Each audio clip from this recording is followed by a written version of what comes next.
Salut à tous! On se retrouve aujourd'hui pour discuter un petit peu du CES de Las Vegas, parce que vous avez été nombreux à m'écrire, alors sur Facebook, sur Twitter, ou même pendant le live, à me parler de la Game Boy qui va sortir de RetroKin. Donc je dis ça à l'américaine, parce que RetroKin ça fait un peu bizarre. Mais ce que vous savez peut-être pas, c'est qu'il y a aussi Retrobyte, là aussi je dis à l'américaine, parce que Retrobit, qui va sortir des manettes de de Mega Drive, Dreamcast et tout, mais vous allez voir ça après.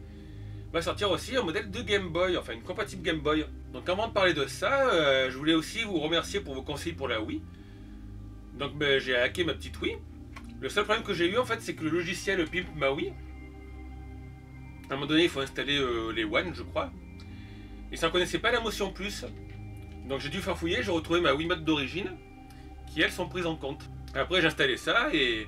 Alors j'ai pas encore cherché des images de jeu. Mais j'ai pu lancer du coup mon jeu Zelda, puisqu'en fait quand je le lançais en temps normal il marchait. Mais quand j'ai mis Pimp Ma Wii, il me marquait mise à jour nécessaire. Donc il y a un petit programme pour loader le jeu que j'ai mis et le jeu a démarré et est bien reconnu par ma Motion Plus. Donc ça après je vais essayer de regarder pour les jeux GameCube et puis je vous ferai une vidéo quand j'aurai réussi à trouver des jeux ou peut-être même voir l'émulateur rétro dessus. Mais voilà, donc ne m'écrivez plus pour me donner les adresses de sites pour hacker sa Wii, ça y est c'est fait.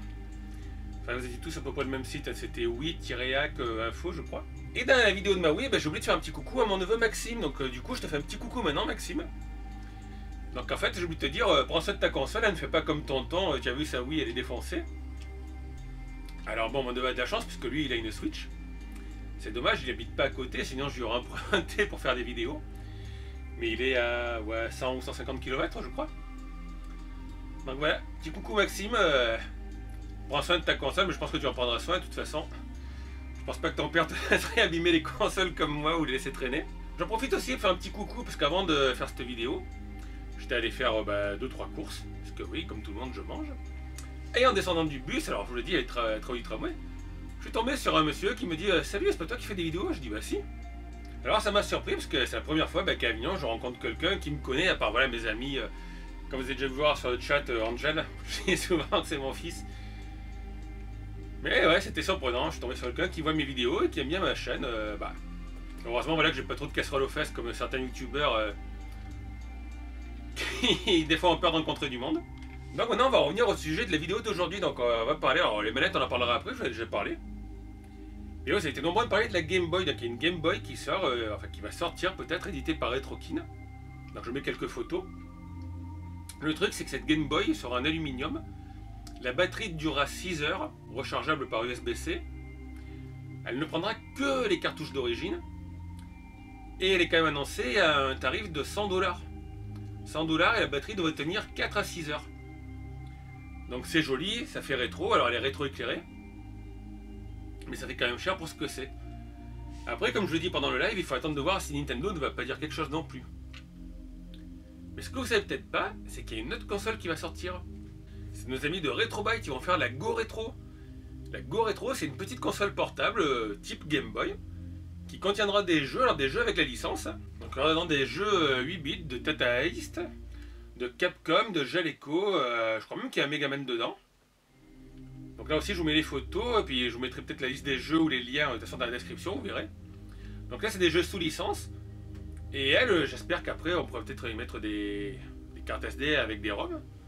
Et par contre, voilà, ce qui est bien, c'est que cette console de Retrobyte est annoncée pour un prix de 30 $. Donc d'un côté, vous avez une sorte de Game Boy Deeperkin à 100 $ avec 6 heures d'autonomie en aluminium, qui ne prendra que des cartouches Game Boy. Donc qui dit cartouche Game Boy dit marché du rétro, et vous savez que le marché du rétro, suivant les jeux, c'est un peu des fesses. Et de l'autre côté, une console avec déjà des jeux intégrés, donc je ne sais pas si on pourra en rajouter, ça il faudra voir, et qui coûtera 30 $. Alors elle est en plastique, l'autonomie j'ai pas regardé mais ça doit être, je pense à peu près les mêmes choses. Et avec, je vous l'ai dit, des jeux sous licence puisque c'est eux qui ont déjà fait des cartouches pour Super Nintendo, donc ils ont réédité des cartouches Super Nintendo avec des jeux Data East il me semble dessus. Et ils ont même sorti une cartouche NES, où j'avais mis dans une petite vidéo déjà. Donc ça c'est les bons côtés. Alors Nintendo pour l'instant ils n'ont rien annoncé, donc on ne sait pas s'ils feront une mini Game Boy avec des jeux intégrés. Je pense qu'ils en feront une, il y a un marché à prendre. Mais voilà, vous avez soit la Game Boy de Retrobyte qui est pas chère, qui a l'air pas mal, celle de RetroKin qui est hors de prix, Et entre les deux, bah, vous avez les consoles chinoises type PAP Gemta. Alors encore une fois, je sais pas où j'ai mis parce que je vais le montrer dans le live. Donc il faudra suivre ça. Mais après, voilà, je vous l'ai dit, il y a déjà un an, ils avaient annoncé une console type Game Boy chez Retrobyte et en fait, je l'ai jamais vu. Je suis allé voir sur leur site, ils ont une machine qui émule des jeux Super Nintendo. 60 € la console portable, c'est beaucoup moins cher que celle que Kirby a montré. Si vous l'avez vu, puisque Kirby a montré la Super Boy.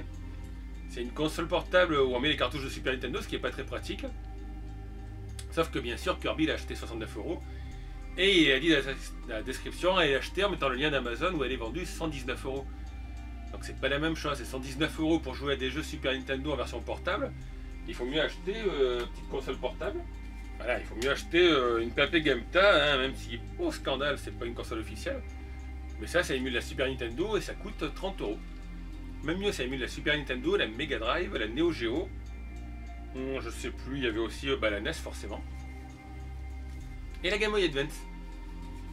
D'ailleurs, vous avez quelques-uns à venir sur les lives à me dire que vous avez acheté la console et qu'elle marche bien. Donc moi, il n'y a pas de souci. Je vous remettrai le lien dans la description.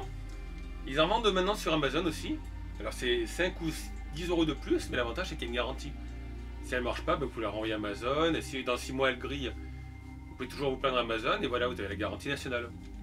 Quand vous achetez en Chine, là il y a toujours un risque. Même si vous l'avez vu, j'ai mon portable Xiaomi que j'ai acheté sur Gearbest il y a 1 an et demi. Là, il marche toujours. Hein. Et on va revenir aux manettes. Donc les manettes, vous allez voir, vous avez des manettes de Sega Saturn noires, des grises, des blanches. Vous avez des manettes de Dreamcast. Et alors toutes les manettes en fait seront soit vendues en version filière pour brancher sur les consoles d'origine, en version Bluetooth, et il y a une version USB normalement pour les PC. Ils vont aussi ressortir, vous voyez là, des câbles pour la Dreamcast. Alors après voilà, ils ont la licence de Sega, ce qui ne veut pas dire que les produits seront de la qualité de Sega. Vous avez vu avec AT Games, voilà, il y a beaucoup de gens qui n'aiment pas trop les mini Mega Drive.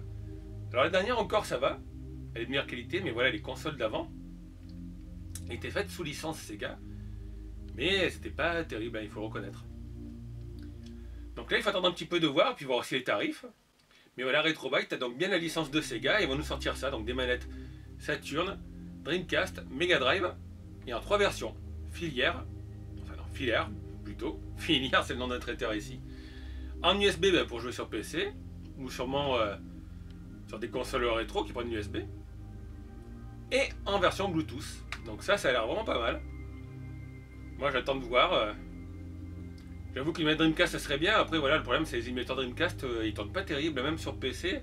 J'en ai un mais des fois ça bug un petit peu, ça dépend de la capacité du PC. Sur Raspberry Pi, vous le savez, la Dreamcast rêvez pas trop. Hein. Il faudra attendre d'avoir un Raspberry Pi 4 et c'est pas avant 1 voire même 2 ans. Donc en tout cas, n'hésitez pas à laisser vos commentaires sous la vidéo. Donc du coup j'ai fait la vidéo parce que voilà, vous avez souvent les gens qui m'écrivent, je vous l'ai dit, donc les gens qui m'écrivent sur Twitter, Facebook. Alors à chaque fois après je répète les mêmes réponses, je fais oui je l'ai vu mais j'attends d'en savoir plus déjà pour les Game Boy par rapport à Nintendo. Est-ce que Nintendo ne va rien dire? Ou est-ce qu'il va râler que les consoles recopient un peu la Game Boy? Et après est-ce que surtout Retrobyte et Hyperkin vont les sortir? C'est ça la question. En plus il n'y a pas beaucoup d'infos qui ont filtré, donc vous allez voir, enfin vous avez vu les photos, mais voilà c'est les photos que vous voyez un peu partout parce que il n'y a pas eu un masse foultitude de photos pour dire, une multitude. Donc c'est pas évident de vous montrer ça, de vous en parler sans pouvoir les tester, les montrer, ni rien. Mais le jour où elles sortent, je testerai sûrement la manette Saturn, j'essaierai de me faire prêter une Saturn par mon pote qui a la boutique Amazine à Avignon. Ou une Dreamcast aussi. Mais je sais pas quand elles vont sortir. Et les Game Boy, si elles sortent, honnêtement, j'aimerais bien acheter une version de Retrobyte. Parce qu'elle n'est pas excessivement chère, ça va être normalement dans les 30, on va dire 30 à 40 €. Ça dépend de la conversion du dollar, vous savez que les États-Unis et l'Europe, des fois le dollar il n'est pas converti sur la bonne base. Hein. Si vous jouez à World of Warcraft, vous le savez, ce qui coûte 12 $ aux États-Unis, c'est 12 € en France. Alors que normalement ça ne devrait pas être 12 $, 12 €, mais bon. Et puis je vous tiendrai au courant si jamais j'en sais un peu plus. Donc encore une fois, merci pour vos conseils pour la Wii, il n'est plus la peine de me donner des conseils pour la hacker, je l'ai hacké. Là c'est fait, je vous la filmerai sûrement quand j'aurai mis dessus des jeux, des backups, voilà comme on dit, des sauvegardes. Voilà, j'ai pas trop le temps de m'en occuper parce que demain je suis pas là, donc demain je vous mettrai sûrement une vidéo préenregistrée. Demain je suis à Lyon, je vais voir le musée Mini World qui est à Villeurbanne, donc il y a une expo de Lego. Et puis la grande attractivité du musée en fait c'est parce qu'aussi il y a un circuit de petits trains électriques. Donc les petits trains électriques, sûrement les gens comme moi vous aimez bien les trains électriques quand même. Et après, si j'ai le temps, j'irai filmer un musée du cinéma, mais voilà. J'arrive demain sur Lyon à 2h quasiment et je repars à 23h. Les musées ferment à 19h. Donc ça me laisse 5h l'après-midi pour courir avec le métro, aller à Villeurbanne, revenir dans le Vieux-Lyon. Donc je sais pas ce que je pourrais vous ramener comme vidéo. En tout cas, n'oubliez pas, de toute façon, on se verra vendredi soir. Vendredi soir, il y aura un live comme d'habitude. Donc il n'y a pas de jeu de concours parce que j'ai pas trouvé grand chose à vous faire gagner. J'ai vu tout à l'heure sur Facebook, Flora a reçu la Luminart. Et ouais, c'est tout, il y avait qu'un lot à gagner. Et la Luminart, en fait, elle faisait 1,30 kg. Donc à 30 grammes près, j'ai dû payer 8,95 € quoi, c'est hors de prix la poste. Donc voilà, c'est un produit que je vous ai testé pour vous montrer. Je m'en suis gardé une pour moi, celle-ci, qui était un petit peu défectueuse. Mais c'est pas un produit que je vendrai, parce que vous voyez, il y a déjà 8 €, quasiment 9 € de frais de port. J'ai payé 15 €, ça fait 15 et 9, 24 pour un truc qui se vend à 30 €. Voilà, c'est pour gagner quoi? Gagner 3 €. Et payer dessus 15% de charge, c'est pas intéressant pour moi. Mais par contre, pour vous, pour l'acheter, n'hésitez pas à en acheter. Si vous voulez trouver moins cher que 30 €, c'est bien.